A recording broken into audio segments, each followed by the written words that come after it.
Hi guys, it's Sophie from Mindful and Bellyful, and today I'm going to take you through an easy 6-step block flow.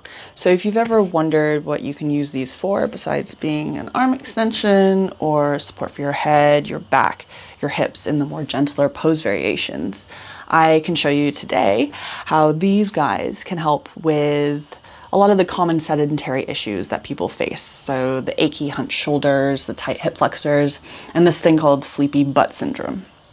So today, because this flow involves a lot of your body weight over a relatively small surface area, it's pretty imperative that you're using something dense, even, and sturdy.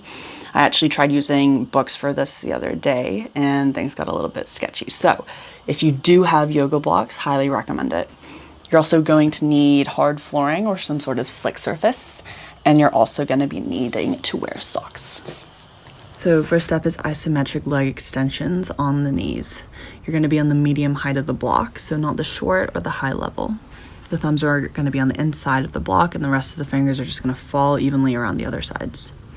Wrists are directly underneath the shoulders, the core is engaged, back is flat and not extended or sunken. I want you in this elevated tabletop to feel the difference in stability when you protract your shoulder blades and when you wing them out. So a winged or retracted scapula means that your upper body weight is dumping into the shoulder, elbow, and wrist joints. This lockout means all the surrounding muscles don't really need to be engaged. When the scapula are not supported, it's easier for you to become unstable. So give this a go. Try dumping the weight into the shoulder. The neck should disappear and you should feel shaky balancing on the blocks. This action tightens the pec minor muscle and encourages hunching, something that some of you are already doing while working over a desk, which will lead to some terribly sore shoulders. However, when you have a strong serratus interior, these are the muscles that wrap around the 1st to 8th ribs, you protract the shoulder blades and create a more stable condition for your shoulder joint. So try doing that. Push yourself away from the blocks, and you may even feel like you're curving the upper spine. And then do you feel the change in stability there? So the blocks are now supporting you instead of you simply trying to balance on them. So it's important to remember this every time you're in any sort of plank position. Your right leg is going to extend behind the body, maintaining a 90-degree angle in the knee joint as you inhale. Using your breath to guide you, exhale as you bring your right knee to your right elbow. Inhale, extend the leg back.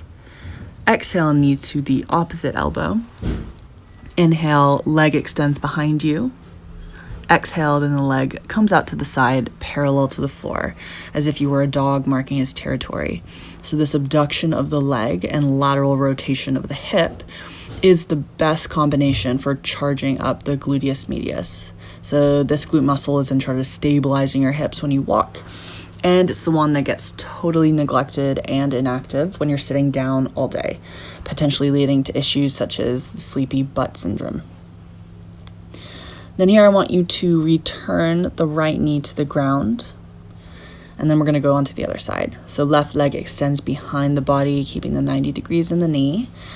Knee to left elbow, extend it back. Knee to right elbow, extend it back. And then knee to the side. Then returning the knee to the ground, you're going to hover the knees, so maintaining the protracted push against the blocks, tuck the toes, and then in one swift movement, lift the body off the ground. Then one arm at a time, right hand holds the block out in front of the body, then reaches behind, and then over to the side.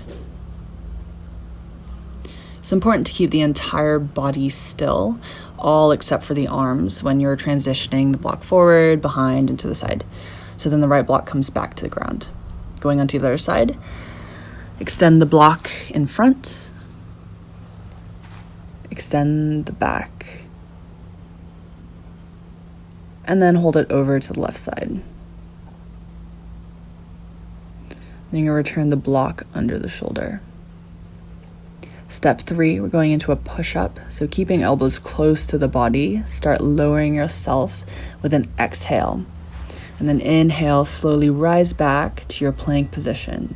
Notice here that if your shoulder blades are winging or retracting, That means you're moving yourself up and down from your elbows and not your shoulders. So if this is happening, lower the knees to the ground and then try doing a push-up once more. The goal here is to do the push-up while keeping the elbows tucked in towards the body. Step 4, looking forward, slide the feet through the blocks to come to a seat or a dandasana. Your legs should be straight out in front of you. Step 5, protract the scapula, lift the butt up and down off the ground, and make sure to place the blocks directly under your shoulders or even slightly in front for those with a stronger anterior chain.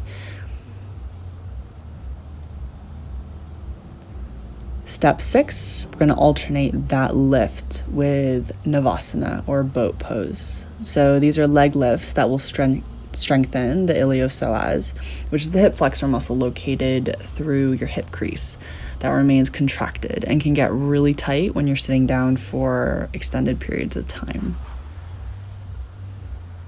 So we'll do the sequence again, this time in a flow, so faster and with less cues. You're going to lift the butt off the ground, tuck the knees towards the body, ground the toes, and slide the feet back through the blocks. Drop the knees and come to an elevated tabletop. Extend the right knee behind, then touch it to the right elbow. Extend it behind and touch it to the opposite elbow.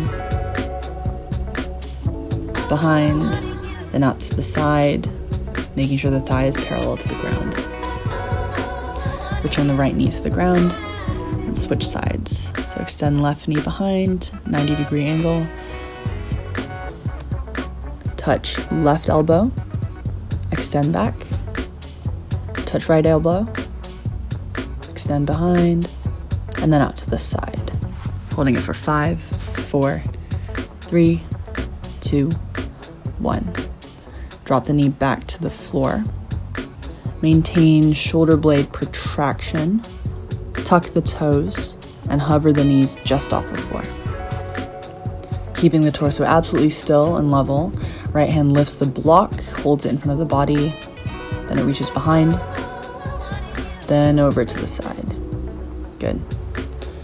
Block returns right underneath the shoulder and then onto the left side. So left block comes to the front,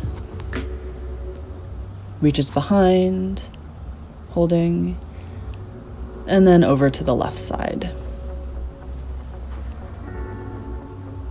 Block comes back to the floor. And going into a push-up, option 2, drop the knees. You're going to inhale, tuck the elbows in, and then on the exhale, slowly lower the body. And then on inhale, push the upper body back up to a high plank. Up on the toes, tuck the body and slide the feet through the blocks and come to Dandasana.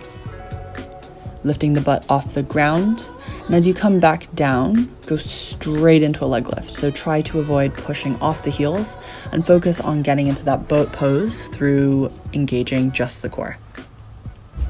So one more time, lift through the arms, keeping shoulders away from the ears, then lift the legs. Good. Last time, lift through the arms, then lift the legs for 5, 4, 3, 2, 1. Awesome. So now you may be feeling that your iliopsoas or the hip crease flexor was already a bit tight, and then now it may also be a bit sore from the leg lifts and sliding through your blocks. So for a little recovery pose for this exercise, I'd recommend stretching out those hip flexors in a runner's lunge. In a plank, right leg comes to the outside of the hands, sink into the right hip. An option to drop the left knee if the right hip or groin area feels a bit pinchy. Alternatively, if you're looking for a more intense lunge, drop the back knee and then twist the upper body towards the front knee. The right hand can then reach for the back foot. Extending the spine.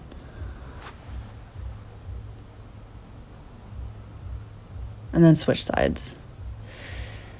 In a plank, the left leg comes to the outside of the hands, and you'll sink into the left hip. And you have the option again to drop the right knee if the left hip is tight. And then also option to twist towards the left knee. Left hand reaching for the back foot.